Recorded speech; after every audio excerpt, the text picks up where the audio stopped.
Being alive is the weirdest thing the human consciousness can go through, mostly because it is unique to each individual based off of their interests, physical and mental health, their social lives, and the talents they decide to build on. In this show, I will address a topic and place my opinion on it, with no intentions to offend anyone who is dedicated to the topic, unless it is morally wrong and worth calling them out on. Hopefully this is something worth listening to kill your time, and just a good way to learn something you probably didn't know. I am Mako, and this is Shabero, Mako.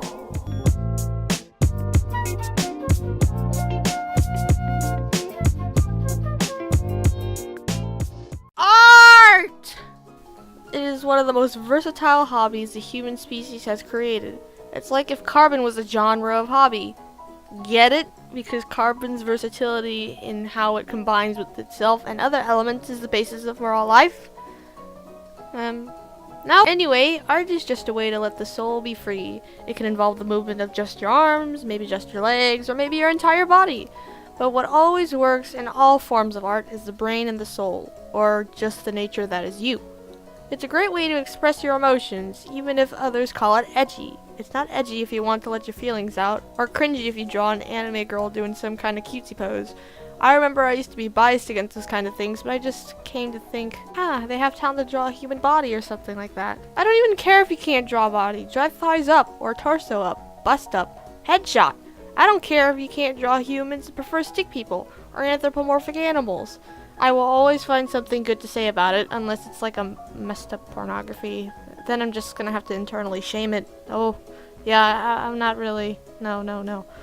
And art isn't limited to just your standard, oh, I drew something on paper, or oh, I drew something on my laptop on my handy dandy Wacom tablet. What about, oh, I cooked a steak and I cooked it just the way I love it. Or, oh, I did a sweet twirl and I felt like I was one with the music. Or, oh, I made music. I love the bass drop here. Or, oh, I wrote a good story and I think I did good by establishing an interesting conflict. With those examples in mind, a person who is just getting started with experiencing the world, like a little child, can now see that art is not limited to making images on a surface.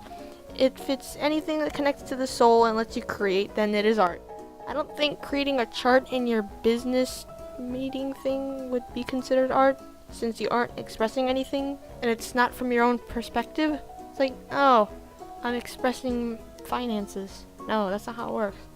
I'm just putting it there just in case someone tries to put a similar argument into my thoughts. Even if you don't believe in a religion, we're all works of art. Oh yes, I'm getting kinda cheesy here, but through religious views, you are works of art from the God you believe created you. Through more atheistic views, you can say you're a work of art by chance. Even if life to you was just unintentional by the laws of the universe, it happened anyway, and there's a lot to appreciate when you look past the genetic disorders, the cynical cycle of life that ends with death, the fact that some animals may look disgusting to us, and the fact that we as a species have screwed up a good chunk of the earth. But then there are people who deny that art changes, that art shouldn't change. There are people who make their own art and have handy-dandy bits of advice that they are given, but refuse to work on it. Like, if you make a piece of art and someone gives you advice, you don't always have to consider it because, 1, art is unique to every individual and you can just learn it at your own pace. And you may not feel like you're ready to take that step just yet. But I don't think you should use that as an excuse to never ever change, because you have to change at some point, even if it does seem like if it's a long way ahead. And 2, you might have a good reason to not consider it. Like, for instance, your art is stylized, or maybe adding lemon zest to a dish might make it taste better, or that extra twirl can impress the judges. But it is helpful to take risks, or just big steps out of your comfort zone. As an artist, just try to change. For those who are disappointed because they don't believe that they changed, don't feel bad. Maybe just going at a slow pace, and honestly, feeling bad about it will either motivate you to study new art methods, or just be unhealthy and make you wallow in self-pity. Just make sure to pick the healthier option and try to work through it. For those who haven't changed in their art style and are content with it, good for you. You know what, that's great. I'm glad you're happy.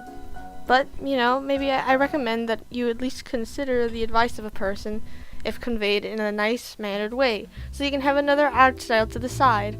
Like me, for example. I was never really given constructive criticism my whole life, and I aimed for a semi-realistic style. I remember I posted art and someone was like, wrists when in a relaxed position should be around the crotch area and fingertips and mid-thigh. And another person was like, maybe make sure that the neck looks like it's connected to the head. And I was like, huh, okay. Now these concepts are etched into my art style, and I'm grateful that those people were like, oh yeah, here's something you need to improve on. And I was like, oh, okay. But there's a difference between constructive criticism and just criticism. Constructive criticism is just like advice. Usually people compliment you on the effort you put into your art to ease you into the advice that they later give you. It's probably just to avoid looking like they're condescending, but that's just my opinion. For example, I love the colors of this art piece, but I think you can make it look better if you remove the ribbon from her hair. Maybe this advice can help you because it simplifies your character's design, or maybe you don't find it useful because you think it adds a sort of charm to the character. Criticism is just like, LMAO, your art sucks, kill yourself, like there's nothing to build off of. Why do you even need it? When given this kind of feedback, ignore them. If they persist, block them. A person who's trying to work their heart out shouldn't be shot down by people who don't know any better than to spew harmful things out. The helpful advice that people give you throughout your artistic life might be given to you to save you from presenting something that might be ridiculed. Just like how maybe someone advises you to keep consistency and be original in a story, and you might have enough confidence to keep your methods and your little story structure, but when an outside person looks at it, it's just like, what? I don't get this. Why do you have the conflict like this? And then the climax is completely unrelated to the motives of the main character or something like that, you know? And then you don't like hearing that kind of stuff, so you might as well just work and improve on it to avoid it. Of course, fixing it will not always save you from the bias, and you can't really avoid bias, especially in this time and age. You know, that's kind of the thing what some people are trying to save you from. Maybe they're wrong, and maybe all of these elements are kept in to build up to a good plot twist. It's all based off what you are confident in and how much time and effort you put into it. And you know what? When more time and effort and love is put into a story, or anything really, then it turns out to be way better than you think it originally was without it. Well, I think that's enough for me to talk about. I hope you have a nice day and just enjoy doing whatever that hopefully isn't malicious towards another person. If you liked it, that's great. I'm actually pretty thankful for that. You can comment down below and see what other topics maybe I could talk about. As long as they're not inappropriate or too controversial, I'll make the decision to see if I can talk about it. So yeah, bye.